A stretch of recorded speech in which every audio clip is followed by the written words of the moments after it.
Hello students. तो आज हम सॉल्व करने वाले हैं सर्कल चैप्टर के क्वेश्चन नंबर 41 से लेके 50 तक।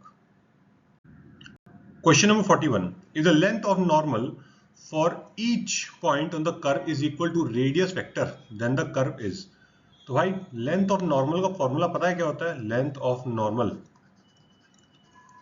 नॉर्मल का अपना फॉर्मूला होता है magnitude of y into under root 1 plus dy by D X का होल स्क्वायर। ये अपना लेंथ ऑफ नॉर्मल का फॉर्मूला होता है, ठीक है। और रेडियस वेक्टर, ठीक है। तो रेडियस वेक्टर कितना हो जाएगा अपना? रेडियस वेक्टर, ठीक है। रेडियस वेक्टर आपका हो जाएगा under root X square plus Y square. और क्वेश्चन ने बोला है कि ये दोनों क्या है? इक्वल है, ठीक है। रेडियस वेक्टर मतलब एक्स एक्स आई कैप प्लस वाई जे कैप मेरा एक वेक्टर है, ठीक है। उसका मैग्नीट्यूड कितना हो जाएगा? Under root X square plus Y square, ठीक है। तो ये दोनों क्या है? इक्वल है आपस में। तो ये दोनों इक्वल है तो एक काम करते हैं, स्क्वायरिंग करके इक्वल कर देता हूं, ठीक है। स्क्वायरिंग करके इक्वल, स्क्वायरिंग एंड इक्वल। तो एक काम करते हैं, कितना आएगा अपने पास? वाई स्क्वायर, ठीक है, 1 प्लस वाई डैश का होल स्क्वायर बराबर X square plus Y square. तो ये आ जाएगा Y square plus Y square into Y dash का होल स्क्वायर बराबर X square plus Y square. तो ये वाई स्क्वायर कट गया, ठीक है। तो ये कितना आ जाएगा अपने पास? x minus Y into Y dash और x plus Y into Y dash equal to 0। मैं राइट साइड वाला सारा सामान लेफ्ट में लिया है और ये करके बना दिया मैंने। तो यहां से क्या आ रहा है भाई अपने पास? एक तो आ जाएगा x equal to Y into Y dash, ठीक है, एक तो ये बनेगा, और एक आ जाएगा x plus Y Y dash equal to 0, ठीक है। तो ये कितना आ जाएगा? x dx equal to Y D Y. Integrate करें दोनों तरफ तो ये आ जाएगा आपके पास कितना? X square by two plus C equal to Y square by two, ठीक है। जो कि क्या हो गया? X square by two minus Y square by two plus C equal to 0। ये बन रहा है, करेक्ट। और ये कितना बनेगा?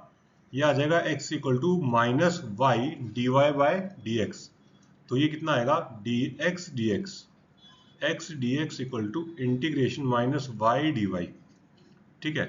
तो ये आ जाएगा x square by two equal to minus Y square by two plus c. तो x square plus Y square equal to कितना आ गया? ये 2c आ गया। अब ऑप्शंस को देखते हैं अपन। ऑप्शन में पहली बात तो सब जगह पे सर्कल दिया हुआ है, ठीक है। तो इसका मतलब मैं ये वाला तो ऑप्शन रख ही नहीं पाऊंगा, मुझे सिर्फ इसी के हिसाब से देखना पड़ेगा। तो ये कितना आ रहा है? तो ये आ रहा है is a circle passing through origin, a circle having centre at origin and radius greater than 0। Option B ज्यादा सही लग रहा है मुझको, ऑप्शन बी सही है। Question number 42, a circle of radius unity centred at origin, two particles moving at the same time from the point 1, 0 and move around the circle in the opposite direction.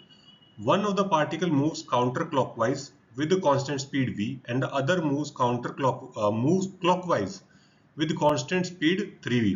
After leaving 1, 0, the two particles meet first at point P and then continue until they meet at the next point Q, then the coordinates of Q. देखो कहानी कुछ इस प्रकार से है कि भाई आपको एक सर्कल दे दिया है centred at origin of radius 1, ठीक है, और उसका ये पॉइंट कितना दिया हुआ है? 1, 0।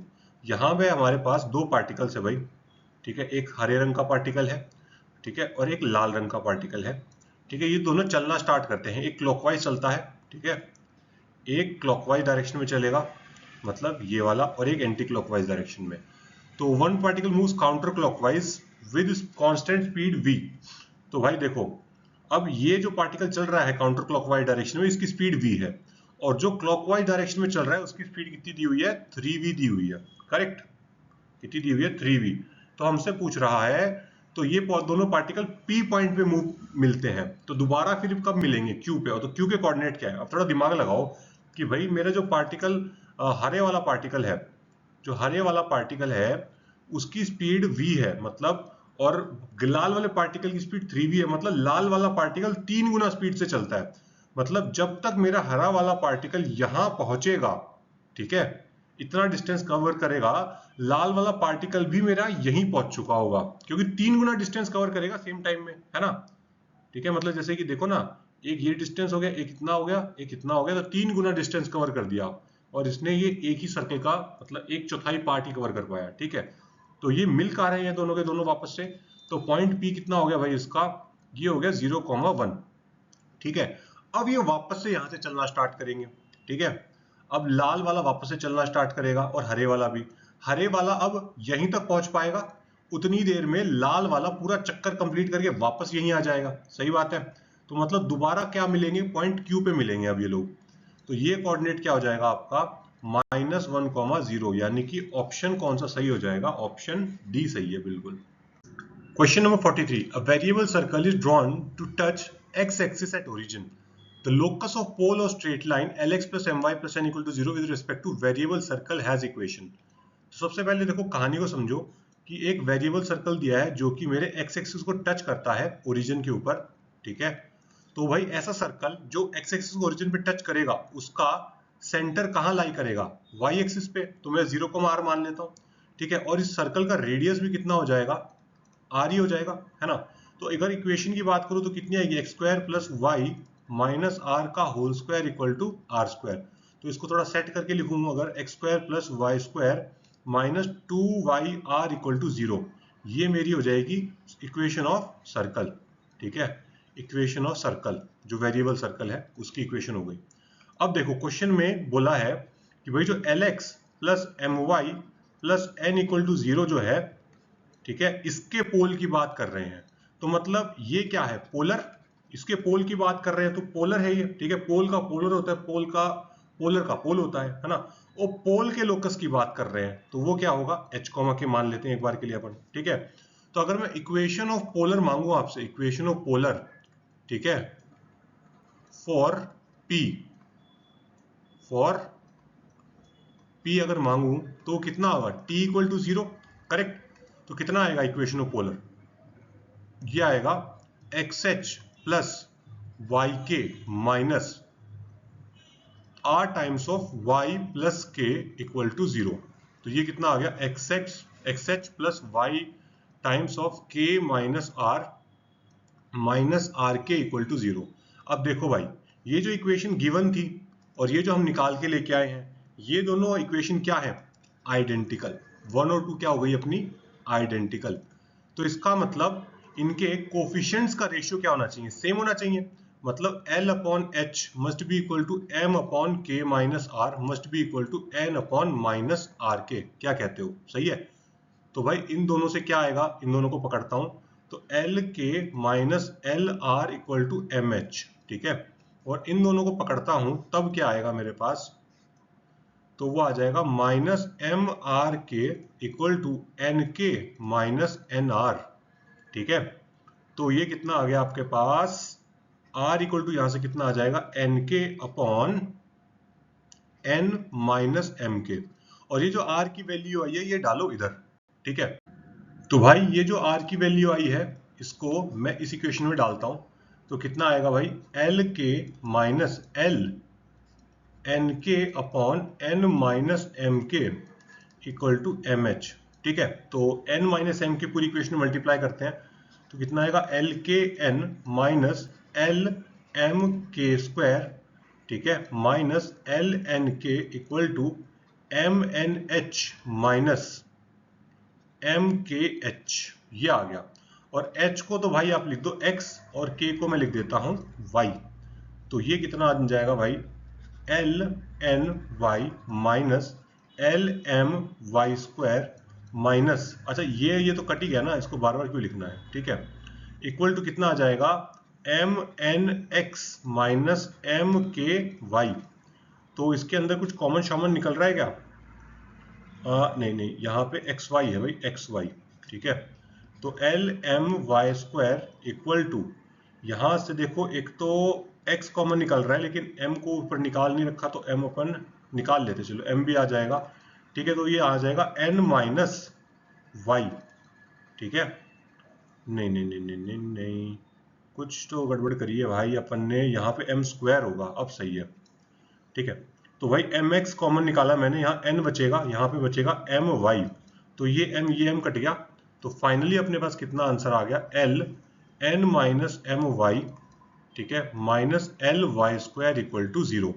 तो ऑप्शन मिला के देखें भाई, ऑप्शन तो कोई भी नहीं मिल रहा, तो एक काम करते हैं माइनस मल्टीप्लाई कर देते हैं पूरी इक्वेशन में, तो ये हो जाएगा एम वाई माइनस एन, ठीक है, माइनस मल्टीप्लाई कर दिया भाई, ठीक है, plus L Y square equal to 0, ठीक है, ये आंसर आ रहा है। तो इसका मतलब ऑप्शन सी सही हो जाएगा। सही है, ऑप्शन सी सही बैठ रहा है इसके हिसाब से तो।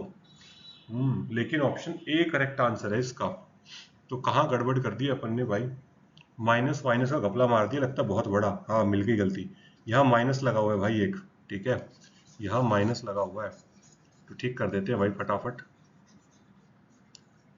तो ये कितना आएगा अपने पास, ये आ जाएगा minus L Y square equal to X N minus M Y, यानी कि ये आएगा x times of M Y minus N minus L Y square equal to 0। हाँ, अब सही है, ऑप्शन ए करेक्ट हो जाएगा। गलती क्या हुई थी भाई, ये जो माइनस साइन था ना, ये गलती से छूट गया था अपन से, अब सही है।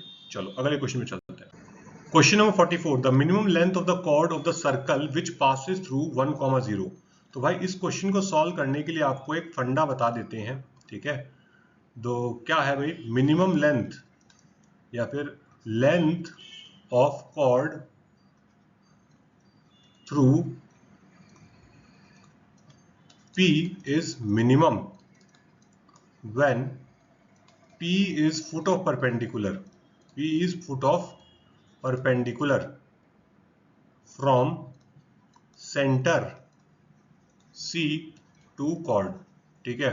तो मतलब मैं C से अगर परपेंडिकुलर डालूं उस लाइन पे, तो P जो है मेरा वो क्या बनना चाहिए, उसका फुट ऑफ परपेंडिकुलर बनना चाहिए। उस केस में ही हम क्या बोलेंगे कि ये जो मेरी कॉर्ड की लेंथ है वो क्या है, मिनिमम है। तो इस हिसाब से देखा जाए तो भाई ये एक मेरा सर्कल हो गया, ठीक है, ये मैंने मान लो कॉर्ड ले ली, और इस सर्कल का सेंटर कितना रहेगा भाई, -1, -1 रहेगा, और एक बार रेडियस भी निकाल दें तो ये आएगा 1 + 1 + 7, यानी कि 3 इसका रेडियस हो जाएगा। तो इस पॉइंट से मैंने सामने फुट ऑफ परपेंडिकुलर डाल दिया, तो ये फुट ऑफ परपेंडिकुलर क्या हो जाएगा, 1,0, ठीक है। तो मुझे ये लेंथ ऑफ कॉर्ड निकालनी है, तो ये C है, ये पॉइंट M है, ये पॉइंट A है, ठीक है। तो एक काम करते हैं भाई, एक काम करते हैं पहले तो क्या करें, सबसे पहले CM का जुगाड़ कर लेते हैं भाई। CM क्या हो जाएगा, डिस्टेंस फॉर्मूला से -1 का whole square plus 1 equal to ये हो जाएगा आपका कितना, 2 का स्क्वायर यानी कि 4 + 1 यानी कि 5, ठीक है। तो CM आपका √5 आ गया, और CA तो आपके पास 3 है ही, तो बाय पाइथागोरस थ्योरम, ठीक है, पाइथागोरस थ्योरम की मदद से हम क्या बोल सकते हैं, हम बोल सकते हैं कि जो आपकी AM होगा, AM का स्क्वायर होगा, वो किसके बराबर होगा भाई, वो आपका बराबर होगा CM, नहीं, पाइथागोरस थ्योरम का स्टेटमेंट क्या है, CA का स्क्वायर इक्वल टू CM का स्क्वायर प्लस AM का स्क्वायर, ठीक है। तो AM का स्क्वायर कितना हो जाएगा, CA का स्क्वायर माइनस CM का स्क्वायर, तो CA का स्क्वायर मतलब 9 और CM का स्क्वायर मतलब 5, यानी कि 4 आ गया AM का स्क्वायर, यानी कि AM की वैल्यू कितनी आ गई, 2, ठीक है। तो मुझे तो पूरा का पूरा चाहिए, करेक्ट, हमें तो भाई पूरा चाहिए। और आप तो ये बात जानते ही हैं भाई, अगर मैं दूसरी डायरेक्शन में भी बनाऊंगा तो ये लेंथ तो सेम ही रहेगी, और ये क्या है, रेडियस है ना, रेडियस ये वापस से 3, तो ये लेंथ भी कितनी आ जाएगी, 2, मतलब कुल मिला के M एक मिड पॉइंट हो गया, है ना। तो इसका मतलब ये पूरी लेंथ ऑफ कॉर्ड कितना आ जाएगी, लेंथ ऑफ कॉर्ड कितना हो जाएगा अपने पास, 4, मतलब AM का डबल। तो ऑप्शन बी सही हो जाएगा, क्या कहते हो, बिल्कुल ऑप्शन बी सही हो जाएगा। 3 concentric circles of which the biggest is x² + y² = 1 have their radii in AP. If the line y = x + 1 cut all the circle in real and distinct point, the interval in which the common difference of AP will lie. तो भाई कहानी को समझने का प्रयास करते हैं कि भाई कहानी कुछ इस प्रकार है कि भाई 3 सर्कल दिए हैं, ठीक है, 3 सर्कल बना लेते हैं अपन। एक तो पहली बात, सबसे बड़ा सर्कल कौन सा दिया हुआ है अपने को, x² + y² = 0, यानी कि 0, -1, ये आपका हो गया 0, 1, अरे रे गलत लिख दिया यहाँ पे, -1, 0, तो ये पॉइंट हो जाएगा आपका 1, 0, और ये पॉइंट हो जाएगा 0, -1, ठीक है। और अगर मैं ये लाइन बनाऊं y equal to X plus one, तो ये लाइन बनेगी आपकी कुछ इस प्रकार से, ठीक है। तो अब सोच के देखो भाई, अगर मैं चाहता हूं कि मेरे तीनों सर्कल इस लाइन को कट करें, मतलब अलग अलग पॉइंट्स के ऊपर, तो भाई तीनों के तीनों सर्कल को ऐसे करके बनाना पड़ेगा कि भाई उन तीनों का जो रेडियस है सेंटर से, क्योंकि सेंटर पे 0 0 पे सेंटर्ड है सारे के सारे, आड़ा टेढ़ा तो कुछ है नहीं, कंसेंट्रिक सर्कल्स हैं, तो भाई उन तीनों का जो रेडियस है, ठीक है, मतलब बचे हुए दो सर्कल्स का जो रेडियस है वो इस दूरी से ज्यादा होना चाहिए, इस दूरी से, क्योंकि अगर इस दूरी से कम हो गया तो थोड़ा सा विजुअलाइज करने का प्रयास करो, अगर ये दूरी से कम हो गया तो काट ही नहीं पाएगा, है ना, काटना है तो इस दूरी से तो ज्यादा ही बनना पड़ेगा इसको, है ना। तो ये दूरी कितनी है, तो ये दूरी, ये है perpendicular distance of 0,0 from y equal to X plus one, ये निकाल देते हैं। तो ये कितना आएगा भाई अपना 0 माइनस 0 प्लस वन, ठीक है, 0 माइनस 0 माइनस वन, ठीक है, अपॉन अंडर रूट टू, यानी कि 1 अपॉन रूट टू आ गया। मतलब कि जो भी सर्कल का रेडियस होगा, मतलब बचे हुए दो सर्कल का रेडियस जो है 1 बाय रूट टू से बड़ा होना चाहिए, ठीक है। तो एक काम करते हैं, रेडियस को ना R1 R2 R3 मान लेता हूं, ठीक है, और ये तीनों एपी में है, और R3 का रेडियस कितना है 1, तो मैं उल्टी साइड में एपी कंसिडर कर लेता हूं। तो एक तो मैं 1 माइनस डी मान लेता हूं, 1 माइनस 2d मान लेता हूं, और मुझे क्या चाहिए, डी का इंटरवल निकालना है भाई, डी किस इंटरवल में लाई करेगा, ठीक है। तो अब खुद सोच के देखो भाई, मेरे को 1 माइनस 2d जो है वो आपको 1 बाय रूट टू से बड़ा करना पड़ेगा, नहीं करना पड़ेगा, क्योंकि अगर जो सबसे छोटा सर्कल है उसका रेडियस 1 बाय रूट टू से कम हो गया तो वो लाइन को कट ही नहीं कर पाएगा, वो नीचे रह जाएगा, कट करवाना पड़ेगा ना। तो 1 बाय रूट टू से उसका रेडियस बड़ा होना चाहिए और 1 से छोटा होना चाहिए, क्योंकि हम ये भी नहीं चाहते कि मेरे बड़े सर्कल से बाहर निकल जाए, ठीक है, उसके अंदर रहना चाहिए।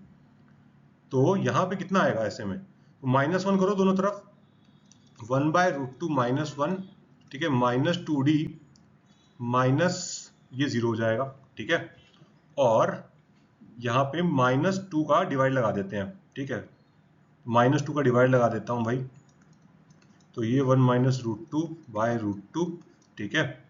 तो और ये रिवर्स हो जाएगी इनइक्वालिटी, ठीक है। तो भाई d क्या आ रहा है आपका, d कितना आ रहा है, तो एक काम करते हैं, ऊपर नीचे रूट टू का मल्टीप्लाई करते हैं, ठीक है, ऊपर नीचे रूट टू का मल्टीप्लाई करते हैं, तो d बिलोंग्स टू कितना हो जाएगा, 0 से ऑप्शन के साथ सेट करने का प्रयास कर रहा हूं मैं, तो ये हो जाएगा रूट टू माइनस 2 अपॉन 4, यानी कि कितना हो जाएगा ये आपका 0 से 2 माइनस रूट टू अपॉन 4, मतलब ऑप्शन सी सही बैठ रहा है। तो समझ में आया, बढ़िया सवाल था, चलो आगे चलो।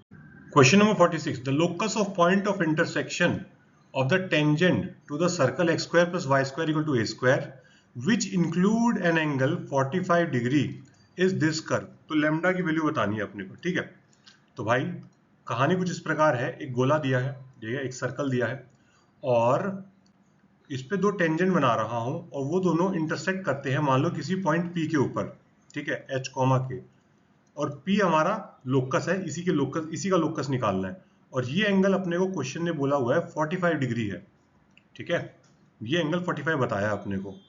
तो हमें क्या करना है भाई, ये P का लोकस निकालना है, तो कैसे निकालोगे, अच्छा क्या आपको स्लोप फॉर्म याद है, slope form of tangent to a circle, तो क्या थी, y equal to mx plus minus under root 1 plus M square, कुछ ऐसे ही थी ना, हाँ a छूट गया भाई, a भी होता है, y equal to M X plus minus A under root 1 plus M square, कुछ इस प्रकार की होती है, करेक्ट। और ये दोनों क्या टेंजेंट रिप्रेजेंट कर रहे हैं भाई, एक T1 को रिप्रेजेंट कर रहा है, एक T2 को रिप्रेजेंट कर रहा है, और ये दोनों टेंजेंट कहाँ मिलते हैं, पॉइंट P पे मिलते हैं, H कॉमा K पे, है ना। तो मतलब H comma K lie on this, P lies on this, है ना, तो P इसको सेटिस्फाई करता है। तो इसका मतलब मेरे पास कितना आ जाएगा, K equal to m h plus minus A under root 1 plus M square, correct. तो K minus m h equal to plus minus A under root 1 plus M square, यही बनेगा, स्क्वायरिंग करूँ दोनों तरफ, तो K square plus M square h square minus 2 m k h, ठीक है, equal to कितना आ गया, a square 1 plus M square, कुछ इसी प्रकार का आएगा, है ना। तो भाई एक काम करते हैं, थोड़ा कुछ सेट करने की कोशिश करते हैं, एम के अंदर क्वाड्रेटिक बनाने का प्रयास करते हैं। तो ये आ जाएगा m square h square minus ए स्क्वायर, ठीक है, एच स्क्वायर माइनस ए स्क्वायर, ठीक है, माइनस 2 एम के एच, ठीक है, plus K square minus A square equal to 0। तो ये क्वाड्रेटिक इनवर्स बन गई जिसका एक रूट m1 होगा, एक रूट m2 होगा। सही बात है। तो अगर मैं सम ऑफ रूट्स की अगर बात करूं यहाँ पे, तो m1 प्लस m2 कितना आएगा, वो आएगा 2kh, 2kh upon H square minus ए स्क्वायर। और अगर मैं प्रोडक्ट ऑफ रूट्स की बात करूं m1 m2, वो कितना आएगा, के स्क्वायर माइनस ए square upon H square minus ए स्क्वायर, ठीक है। और यहाँ पे tan 45 मतलब दोनों टेंजेंट्स के बीच का एंगल कितना है, 45 डिग्री है। तो क्या, और m1 m2 क्या है, उन दोनों टेंजेंट का स्लोप है। तो tan थीटा इक्वल टू क्या होता है, mod of m1 minus m2 upon 1 plus m1 m2, यही तो होता है। और tan 45 कितना है, 1 है। तो क्या मैं यहाँ पे ऐसा लिख दूं, 1 equal to m1 minus m2 upon 1 plus m1 m2। अब दोनों तरफ स्क्वायरिंग करते हैं, ठीक है, दोनों तरफ करते हैं स्क्वायरिंग। तो दोनों तरफ स्क्वायरिंग करते हैं भाई, तो कितना आएगा मेरे पास, वो आएगा 1 प्लस m1 m2, मॉड भी लगा हुआ था भाई, ठीक है, का whole square equal to m1 minus m2 का होल स्क्वायर, करेक्ट। तो लेफ्ट साइड पे m1 m2 है, और राइट साइड पे देखो m1 माइनस m2 के होल स्क्वायर को मैं लिख रहा हूँ m1 प्लस m2 का whole square minus 4m1 m2 लिख रहा हूँ, करेक्ट। और अब यहाँ पे m1 प्लस m2 और m1 माइनस m2 की वैल्यू भर देते हैं। तो कितना आएगा, 1 plus 2kh upon H square minus A square equal to, नहीं सम ऑफ रूट भर दिया गलती से मैंने यहाँ पे, ये आएगा आपका के स्क्वायर माइनस ए square upon H square minus ए स्क्वायर का होल स्क्वायर बराबर 2kh upon H square minus ए स्क्वायर का whole square minus 4 times of k square minus A square upon H square minus A square, ठीक है। तो left और right दोनों side पे multiply करता हूं, क्या, मल्टीप्लाई एच स्क्वायर माइनस ए स्क्वायर का होल स्क्वायर, सही है। तो मेरे पास कितना आएगा भाई, इस साइड आ जाएगा एच स्क्वायर माइनस ए square plus K square minus ए स्क्वायर का होल स्क्वायर, ठीक है। और सामने कितना आ जाएगा, 4 के स्क्वायर एच स्क्वायर, 4 के स्क्वायर एच स्क्वायर, ठीक है, माइनस 4 के स्क्वायर माइनस ए स्क्वायर एच स्क्वायर माइनस ए स्क्वायर, ये आ जाएगा। अब एक काम करते हैं फटाफट, पहले तो ना h को x से और k को y से रिप्लेस कर देता हूं, ठीक है, और इसको भी सिंप्लीफाई कर देते हैं राइट साइड को। तो ये आ जाएगा x square plus Y square minus 2a square, correct, 4x square y square minus 4, ये कितना आएगा अपने पास, x square y square minus Y square a square minus A square y square x square plus a की power 4, ये आ गया अपने पास। तो भाई ब्रैकेट को ओपन करते हैं, और यहाँ पे एक स्क्वायर भी है भाई, ठीक है, X square plus Y square minus 2a square का होल स्क्वायर इक्वल टू, अच्छा देखो ये टर्म अपने पास, ये टर्म और ये टर्म कट जाएगा, तो कितना बचेगा, ये आ जाएगा 4y square a square plus 4 a square x square minus 4a की पावर 4। तो यहाँ पे मतलब ऐसा लग रहा है मुझको कि कुछ कॉमन शॉमन निकाल लेना चाहिए। अच्छा लेफ्ट, पहले इसको क्वेश्चन को देखो, ये वाली फॉर्म लेके आनी है, मतलब X square plus Y square का होल स्क्वायर चाहिए, मतलब लेफ्ट साइड को एक बार तो ओपन करना ही पड़ेगा, लेकिन पूरा नहीं खोलूंगा, चालाकी से खोलूंगा। कैसे, X square plus Y square का होल स्क्वायर प्लस 4a की पावर 4, ठीक है, और minus 4a square into X square plus Y square, ऐसे चालाकी से खोल दिया, मतलब मैंने इनको एक ही ग्रुप मान के खोला, इन दोनों को पूरा नहीं खोला, ठीक है। और सामने कितना है भाई, 4y² plus 4a² minus 4a की पावर 4। तो इन सबको भाई राइट साइड पे इकट्ठा कर लेते हैं और जिसको लेफ्ट पे रहना है उसको लेफ्ट पे छोड़ देते हैं। तो लेफ्ट पे तो भाई इन दोनों को ही रखना है, बाकी सबको उधर राइट साइड पे लेके चलते हैं। तो ये आ जाएगा अपने पास 4y²a² minus plus 4a²y² plus 4a²x² plus 4a²x², ठीक है। और ये आ जाएगा माइनस 8a की पावर 4। तो क्या कॉमन निकल रहा है? कॉमन शॉमन क्या निकल रहा है? देखो ये भी 8 हो जाएगा, ये भी 8 हो जाएगा, तो 8a² कॉमन निकाल लूं। अंदर कितना बचेगा? x² plus y² minus a² बच जाएगा। और अब इसको कंपेयर करो इसके साथ, तो लैम्डा की वैल्यू कितनी आ गई भाई? 8 आ गई। मतलब ऑप्शन सी सही है। थोड़ा कैलकुलेटिव था लेकिन बढ़िया था। चलो आगे चलते हैं। Question number 47, a circle touches the line y equal to x at the point 4,4 on it, the length of chord on the line x plus y equal to 0 is this. तो one possible equation of circle is this, is what? ठीक है, तो एक काम करते हैं भाई, एक सर्कल मान लेता हूं मैं, ठीक है, और एक लाइन है जो कि मेरे सर्कल को क्या करती है? टच करती है, ठीक है, पॉइंट P पे।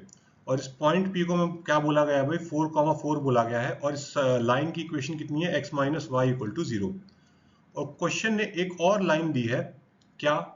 x plus Y equal to 0, जो कि इस सर्कल की क्या है? कॉर्ड है, ठीक है। मैं इस पॉइंट को A बोल देता हूं, इस पॉइंट को B बोल देता हूं, ये मेरा पॉइंट P है, और इस सेंटर को C बोल देते हैं अपन, ठीक है। और AB कॉर्ड कितनी गिवन है अपने को? 6√2 गिवन है। तो एक काम करते हैं, सर्कल, नीले सर्कल की इक्वेशन मान लेते हैं कुछ।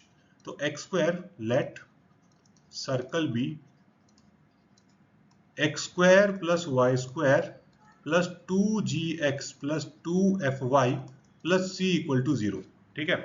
तो भाई ये x minus Y equal to 0 क्या है? टेंजेंट है पॉइंट P पे।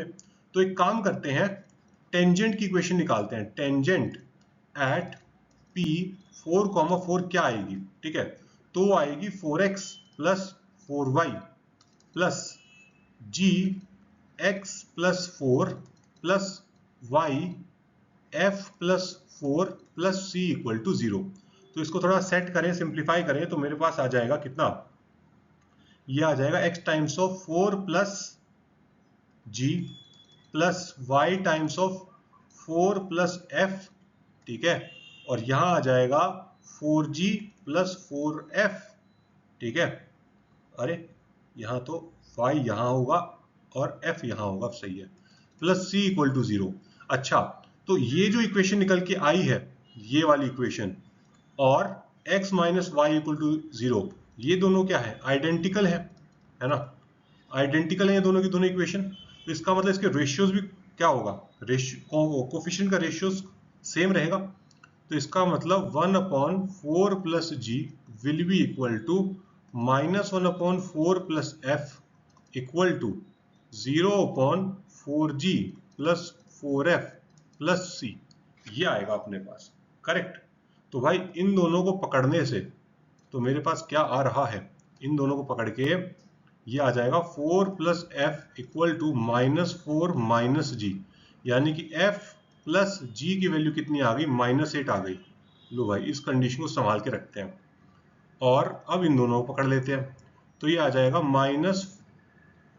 ये आ जाएगा 4g plus 4f plus c equal to 0, यानी कि ये कितना आ गया? g plus f plus c equal to 0। g plus f की वैल्यू कितनी है? -8, 4 8 32, यानी कि c की वैल्यू कितनी आ गई अपने पास? 32 आ गई। c की वैल्यू का जुगाड़ हो चुका है। अब किसी तरीके से हमें किसका जुगाड़ करना है भाई?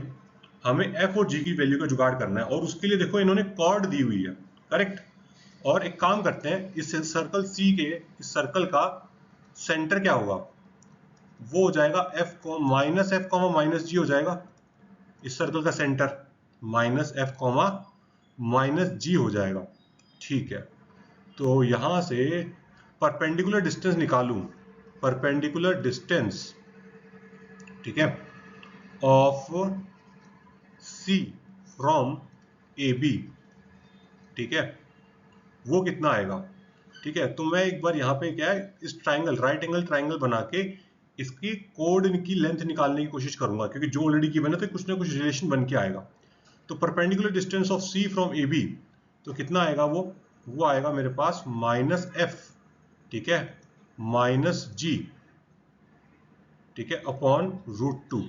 ये आ गया, मतलब ये आ गया एफ प्लस जी अपॉन √2 का मॉड, ठीक है। और आगे चलते हैं भाई, और चीज लगाते हैं इसमें कुछ अब। तो भाई ये जानकारी हमने इकट्ठी कर ली है, और इस ट्राइंगल के अंदर, इन ट्राइंगल सी एम बी, मैं पाइथागोरस थ्योरम लगाने का प्रयास करता हूं, तो कितना आएगा, C B square will be equal to M B square plus C M square, ठीक है, ओके। और सी एम क्या है मेरा, ये है, ठीक है। और रेडियस यानी कि रेडियस कितना आया था, मतलब बी सी कितना आया था, under root f square plus g square minus c, तो इसमें डालते हैं, तो सी बी स्क्वायर कितना हो जाएगा, F square plus g square minus सी, ठीक है। और एम बी स्क्वायर तो हाफ हो जाएगा, मतलब 6√2 का हाफ हो जाएगा, यानी कि 3√2 का स्क्वायर। और सी एम स्क्वायर कितना हो जाएगा, F square plus g square plus 2fg upon कितना 2, ठीक है। इसको सिंप्लीफाई करते हैं अब, तो यहां से कितना आने वाला है भाई अपने पास, थोड़ा सा देखते हैं इसको। तो यहां से मेरे पास आएगा 2f square plus 2g square minus c की वैल्यू 32 थी ना, ये 64 हो जाएगा, और 9 इंटू 2 यानी कि 18 plus F square plus g square plus 2fg, ठीक है। इसका मतलब ये कितना आने वाला है अपने पास, f square plus g square minus 2fg will be equal to 64 प्लस 18, करेक्ट, 18 33926 सही है, ठीक है। 18 कुछ गड़बड़ नहीं है ना, हाँ ठीक है, हाँ 2 मल्टीप्लाई करेंगे ना, तो यहाँ पे भी तो मल्टीप्लाई होगा 2, 36 बच गई, गलती होते होते बच गई भाई, ठीक है। तो ये कितना आ जाएगा, f माइनस जी का होल स्क्वायर इक्वल टू 100, यानी कि f माइनस जी की वैल्यू एक तो 10 हो जाएगी, f माइनस जी की वैल्यू एक तो हो जाएगी -10, ठीक है, दो पॉसिबिलिटी बन गई। तो इसके लिए भाई f plus G equal to -8 ले लेते हैं, और यहाँ पे भी f plus G equal to -8 ले लेते हैं। अब इन दोनों को सॉल्व करते हैं, तो ऐड करो 2f इक्वल टू 2, यानी कि f की वैल्यू कितनी आ गई, 1, और f की वैल्यू 1 आ गई, तो g की वैल्यू कितनी आ जाएगी, -9, ठीक है। और f की वैल्यू 1 अगर मैं अपनी ओरिजिनल इक्वेशन में डालूं तो कितनी आएगी भाई, X square plus Y square, ठीक है, एक सेकेंड, हाँ, X square plus Y square minus 18x, ठीक है, plus 2y minus 32 sorry equal to 0, ये आ रही है। तो क्या ये सेट हो रही है क्या, ना भाई, ऑप्शन के हिसाब से तो बिल्कुल सेट नहीं हो रही, ठीक है। तो यहां से देखते हैं, इन दोनों को ऐड करो, 2f इक्वल टू -18, तो f की वैल्यू कितनी आ गई, -9, ठीक है।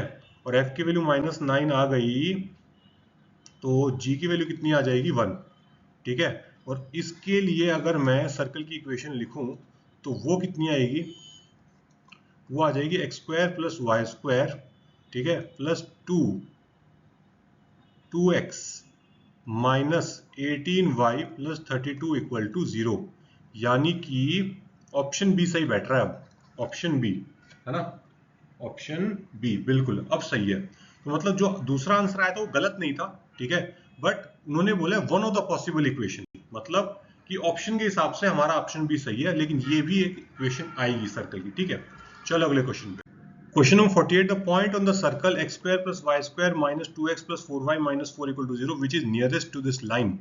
तो भाई एक सर्कल गिवन है, ठीक है, जिसका सेंटर कितना है, सेंटर है इसका 1, -2, ठीक है, 1, -2, और एक लाइन दे दी गई है अपने को y equal to 2x plus 11। तो वो वाला पॉइंट चाहिए जो कि मेरे इस सर्कल के सबसे करीब है। तो सबसे करीब भाई परपेंडिकुलर डिस्टेंस ही होता है ना, तो परपेंडिकुलरली इसके साथ जाते हैं, ठीक है। तो इस पॉइंट को सी बोल देते हैं, इस पॉइंट को ए बोल देते हैं। तो अगर मैं आपसे, और मुझे क्या चाहिए, ये वाला पॉइंट चाहिए, ये पॉइंट बी चाहिए मुझे, ठीक है। अच्छा, तो क्या मुझे line M B, line AC की, एसी का स्लोप बता सकते हैं, क्योंकि भाई ये वाली लाइन और मेरी AC लाइन दोनों परपेंडिकुलर है, तो उसका स्लोप -1/2 नहीं हो जाएगा क्या, है ना। और मैं पैरामेट्रिक कोऑर्डिनेट इस्तेमाल करूंगा स्ट्रेट लाइन के। तो कोई भी पॉइंट अगर मुझे r डिस्टेंस पे चाहिए होता है, जैसे कि भाई इस सर्कल का रेडियस r निकालूं तो कितना आएगा 1 + 4, कितना आएगा +4 यानी कि 3। तो 3 दूरी पे, इस सेंटर से 3 दूरी पे मुझे कोई भी पॉइंट चाहिएगा तो वो कितना आएगा, वो आएगा आपका 1 माइनस, वो आ जाएगा 1 ± 3 cos थीटा, ठीक है, -2 ± 3 sin थीटा। ये पॉइंट आएगा आपका, करेक्ट। अच्छा, और हमें स्लोप पता है, मतलब tan थीटा कितना है आपके पास -1/2, ठीक है। तो एक ट्राइंगल बना लेते हैं भाई, एक ट्राइंगल, ठीक है। तो ये 1 आ गया, ये 2 आ गया, तो ये कितना आ जाएगा √5, है ना। तो उस हिसाब से साइन थीटा, भाई जरूर tan थीटा देखो थर्ड और फोर्थ क्वाड्रेंट में तो लेंगे नहीं, सेकंड क्वाड्रेंट में है अपना, ठीक है। तो tan साइन थीटा कितना हो जाएगा, साइन थीटा आपका हो जाएगा 1/√5, सेकंड क्वाड्रेंट में पॉजिटिव, और cos थीटा सेकंड क्वाड्रेंट में नेगेटिव होता है तो -2/√5 ले लूंगा मैं, ठीक है। तो उस हिसाब से मेरा पॉइंट क्या निकल के आएगा, पॉइंट निकल के आएगा 1 ± 3, मतलब -6/√5, ठीक है, कॉमा -2 ± 3/√5। तो क्या क्या पॉइंट आ गए भाई, एक पॉइंट तो आ गया 1 - 6/√5, ठीक है, -2 + 3/√5, ठीक है जी। और एक पॉइंट आपका आ गया 1 + 6/√5, -2 - 3/√5, ठीक है। ये दो पॉइंट निकल के आ गए। अब यहां पे आपको ये देखना है इन दोनों पॉइंट्स में से मेरी लाइन के करीब कौन सा है, ठीक है। तो आप क्या करोगे, पहले एक बार इस पॉइंट से लाइन पे परपेंडिकुलर डिस्टेंस निकाल लो, फिर एक बार इस पॉइंट से इस लाइन पे परपेंडिकुलर डिस्टेंस निकाल लो, है ना। तो उससे होगा क्या, उससे आपके पास क्या निकल के आएगा भाई, जो पास वाला पॉइंट होगा, मतलब जो पास का पॉइंट होगा उसकी दूरी भी कम होगी, तो बस वही आपका आंसर हो जाएगा। तो भाई इसका क्वेश्चन का कंप्लीट आंसर आप करना और कमेंट करके मुझे बताना। Question number 49, a foot of normal from point 4,3 to a circle is this and the diameter of circle is this equation, then the equation of circle is। तो देखो क्या बोल रहा है, एक सर्कल दिया है, ठीक है, और इसके ऊपर हमने एक नॉर्मल बना दिया है, ठीक है। और किस पॉइंट से, एक पॉइंट है 4,3, वहां से मैंने इस पॉइंट पे सर्कल पे नॉर्मल बनाया है, उसका फुट क्या है 2,1, ठीक है। और आपको पता ही है भाई सर्कल का नॉर्मल हमेशा सेंटर से पास करता है, और इस सर्कल के डायमीटर की इक्वेशन भी दे दी है, मान लो ये आ गया मेरा डायमीटर, ठीक है, ये मेरा डायमीटर आ गया। तो इसकी इक्वेशन कितनी है 2x - y - 2 = 0। तो भाई क्यों ना, अच्छा इस पॉइंट को A बोल दूं, इसको पॉइंट को P बोल देते हैं B, और इस पॉइंट को C बोल देते हैं। तो अगर मैं इक्वेशन ऑफ AB मांगू, नॉर्मल की इक्वेशन आ जाएगी, है ना। और वो इक्वेशन ऑफ AB और डायमीटर दोनों इंटरसेक्ट करेंगे, क्योंकि मैंने बताया ना नॉर्मल और सेंटर, मतलब normal of equation contain centre always, ठीक है। तो इक्वेशन ऑफ AB कितनी आएगी, तो ये आ जाएगी y - 3 = 3 - 1/4 - 2x - 4। तो ये y - 3 = ये आ जाएगा x - 4, यानी कि y की वैल्यू कितनी आ जाएगी भाई x - 1, ठीक है। और डायमीटर की इक्वेशन कितनी है भाई y = 2x - 2। इन दोनों को सॉल्व करें भाई, ठीक है, पॉइंट ऑफ इंटरसेक्शन निकालते हैं। तो 2x - 2 = x - 1, तो ये आ जाएगा आपके पास x = 1, ठीक है। x = 1 आ गया, तो y की वैल्यू कितनी आ गई 0, मतलब सेंटर कितना आ गया, सेंटर आपका आ गया 1,0, ठीक है। तो सेंटर से पॉइंट B की दूरी निकाल देते हैं, तो BC क्या हो जाएगा रेडियस, तो ये कितना आएगा 2 - 1 का होल स्क्वायर प्लस 1 यानी कि √2। तो इक्वेशन क्या हो जाएगी सर्कल की x - 1 का होल स्क्वायर प्लस y² = 2, यानी कि x² plus 1 - 2x plus y² = 2, मतलब x² plus y² minus 2x minus 1 = 0। मतलब ऑप्शन सी सही बैठ रहा है भैया, ऑप्शन सी, बिल्कुल ऑप्शन सी सही है। अगले क्वेश्चन में चलते हैं। If point A, B, C, D are 4 distinct points on a circle of radius 4 units then ABCD is equal to, ठीक है। तो हमें क्या बोला भाई, एक सर्कल है, ठीक है, उसके ऊपर 4 डिस्टिंक्ट पॉइंट दे दिए हैं A B C और D, ठीक है, और इसका रेडियस कितना है, 4 यूनिट्स है। तो एक काम करते हैं, हम एक बार जनरल पॉइंट मान लेते हैं m,1/m, ठीक है। और मेरी इक्वेशन सर्किल की कितनी है भाई, x² plus y² plus 2gx plus 2fy plus c equal to 0, general equation of circle, correct. और m,1/m लाई करेगा इस सर्कल के ऊपर, तो कितना आएगा, m² plus 1/m² plus 2gm plus 2f/m plus c equal to 0, correct. m multiply कर देते हैं इसके अंदर, m² मल्टीप्लाई कर देता हूं, m की पावर 4 प्लस 2gm³ ठीक है, plus cm² plus 2fm plus 1 equal to 0। तो ये एक 4 डिग्री की इक्वेशन बन गई, जिसके रूट्स क्या रहेंगे, जिसके रूट्स रहेंगे आपके A B C और D, करेक्ट, ओके। अच्छा, तो अगर मैं यहाँ पे प्रोडक्ट ऑफ रूट की मांग करूं, m1 m2 m3 m1 m2 m3 मतलब A B C D product of root, तो वो कितना आ जाएगा आपके पास, 1 आ जाएगा। तो ABCD की वैल्यू क्या आ गई, 1। तो ऑप्शन कौन सा सही हो जाएगा, सी ऑप्शन सही हो जाएगा, है ना, ऑप्शन सी सही हो जाएगा। तो इसी के साथ भाई सर्कल के सारे सवाल एक्सरसाइज 1 के होते हैं पूरे। फिर मिलेंगे हम आपसे अगली वीडियो में एक नए चैप्टर के साथ, तब तक के लिए tata bye bye sayonara bye.